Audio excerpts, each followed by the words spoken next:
भगवान मथुरा में प्रकट होते हैं, भगवान जेल की कारागार में प्रकट होते हैं और फिर मथुरा से भगवान गोकुल में प्रस्थान करते हैं।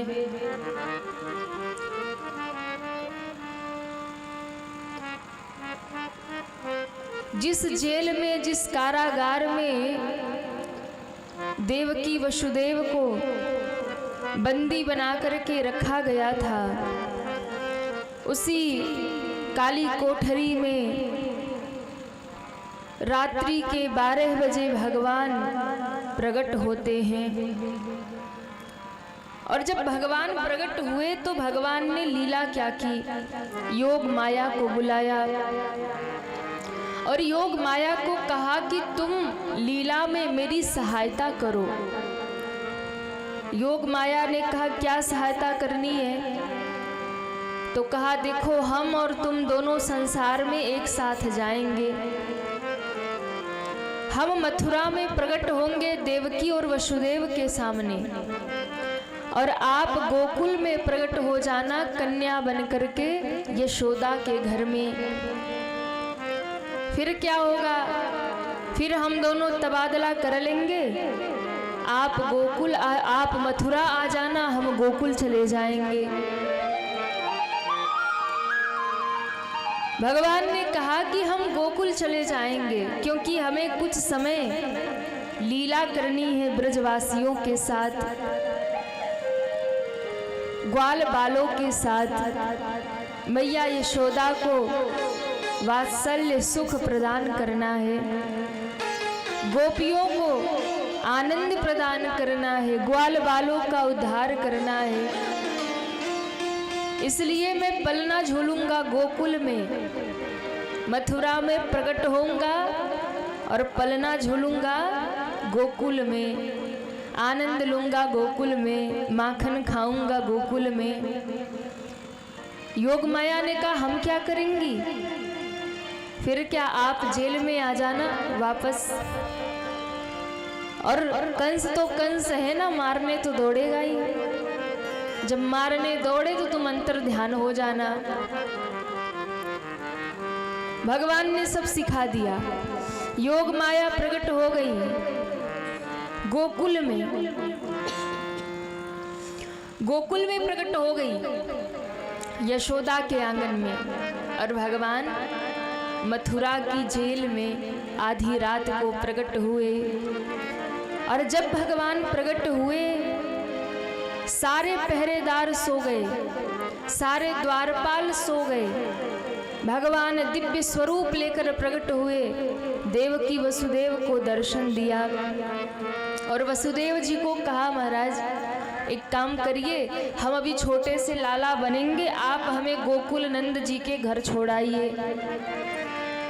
वसुदेव जी ने कहा पर जाऊंगा कैसे? हथकड़ियां लगी है, बेड़ियां लगी है, पहरेदार हैं, ताले लगे हैं, पहरा लगा है। महाराज यहाँ से निकलना मुश्किल है, यहाँ तो काल भी प्रवेश नहीं कर सकता, इतना भयंकर पहरा है कंस का।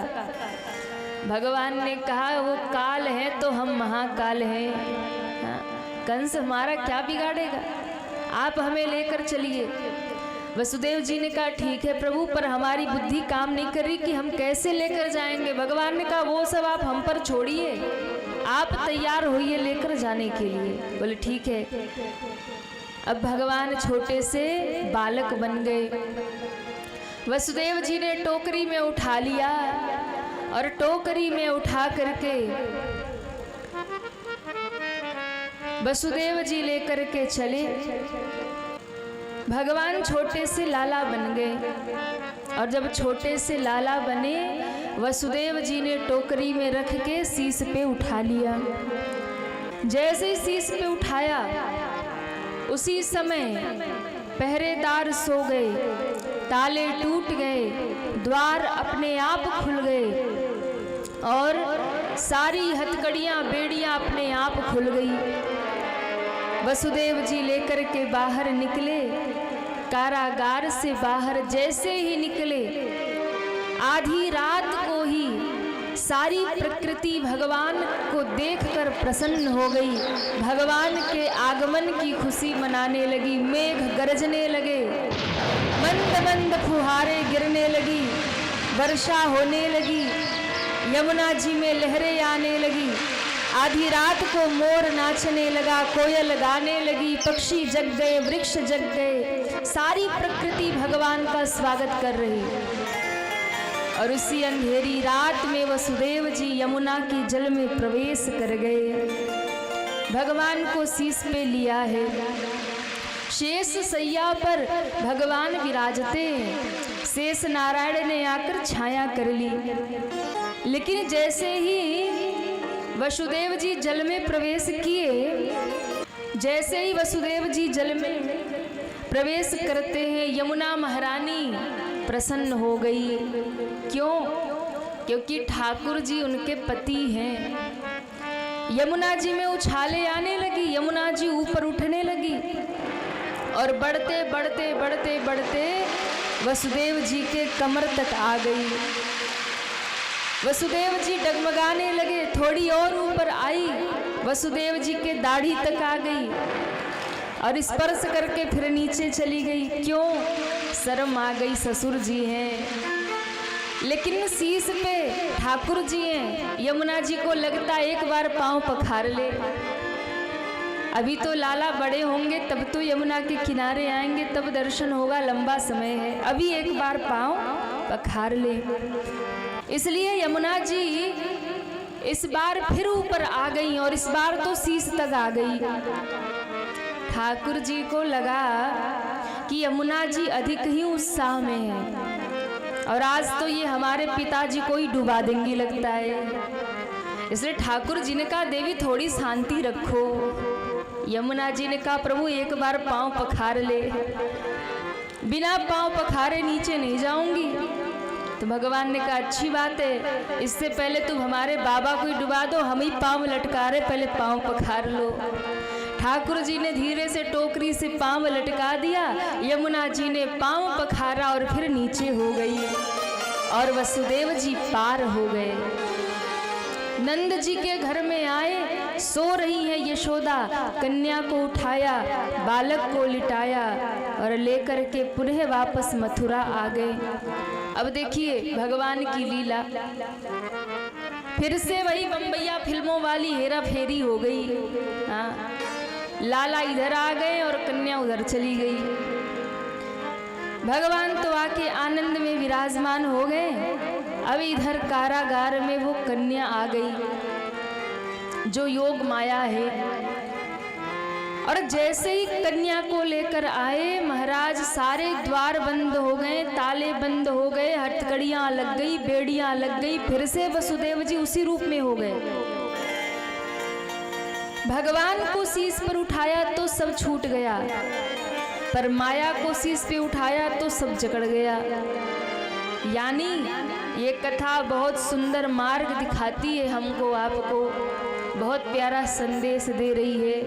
क्या? इस संसार में माया भी है और भगवान भी है।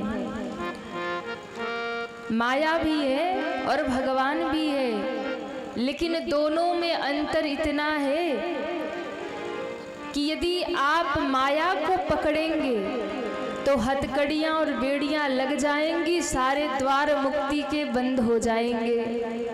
लेकिन यदि आप माया को छोड़कर मायापति को शीश में धारण करेंगे तो बड़े से बड़े द्वार खुल जाएंगे और हथकड़ियां बेड़ियां खुलेगी और आप मुक्त हो जाएंगे। आप मुक्त हो जाएंगे। इसलिए वसुदेव जी ने जब भगवान को उठाया तो बेड़ियां खुल गई और माया फिर शीश पे उठाई तो बेड़ी लग गई, हथकड़ी लग गई। और महाराज आते ही उस कन्या ने जोर जोर से रोना शुरू किया।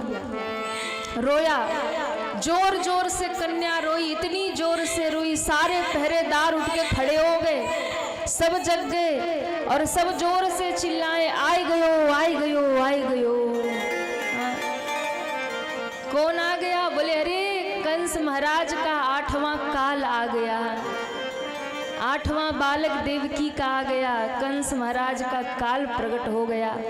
दौड़े कंस के पास, महाराज महाराज महाराज जल्दी चलिए, क्या हुआ? आपका काल देवकी का 8वां बालक कारागार में जन्म ले चुका है। नंगी तलवार लेकर कंस दौड़ा महाराज कारागार में। जैसे ही आके देखा तो देवकी की गोद में एक कन्या पड़ी है। उठा लिया और जैसे ही उठाया देवकी ने रोकर चरण पकड़ लिया, भैया इसे छोड़ दीजिए, इसे मत मारिए। क्यों? ये तो कोई लाला नहीं है, ये तो कन्या है, ये तो बिचारी अबला है, ये आपका क्या बिगाड़ेगी। इसलिए 8वें बालक नहीं हुआ, 8वां तो कन्या हुई है, इसे छोड़ दीजिए। कंस ने कहा ऐसे नहीं छोड़ूंगा। क्यों? क्योंकि विष्णु की माया बड़ी प्रबल है। वो हर 2 मिनट में रूप बदल लेता है, कभी पुरुष बन जाता है, कभी स्त्री बन जाता है। छलिया है, छल करता है, और इस बार भी उसने छल ही किया होगा। इसलिए अगर वो इस बार कन्या बन के आया है, आकाशवाणी में तो कहा था कि बेटा होगा, लाला होगा, पर ये कन्या बन के आया तो मैं छोड़ने वाला नहीं।